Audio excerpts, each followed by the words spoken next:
ஆலயா காட்டனின் பொங்கல் கொண்டாட்டம். ஆலயா cotton trending வேட்டிகள், ஷர்ட்டுகள்.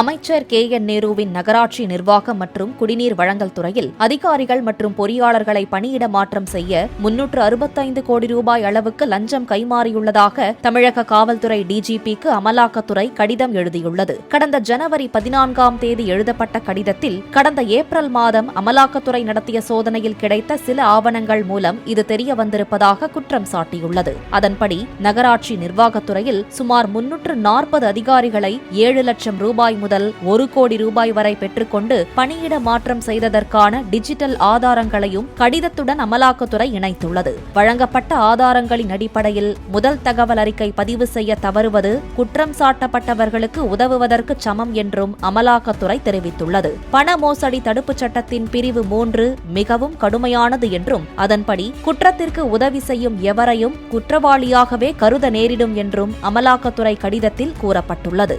நகராட்சி நிர்வாக துறையில் ஏற்கனவே அரசு பணி வழங்க 888 கோடி ரூபாய், ஒப்பந்தங்கள் வழங்க 1020 கோடி ரூபாய் லஞ்சம் கைமாறியுள்ளதாக அமலாக்கத்துறை கூறியுள்ள நிலையில் தற்போது பணியிட மாற்றம் வழங்க 365 கோடியே 84 லட்சம் ரூபாய் கைமாறியுள்ளதாக DGPக்கு 3வது கடிதம் எழுதியுள்ளது.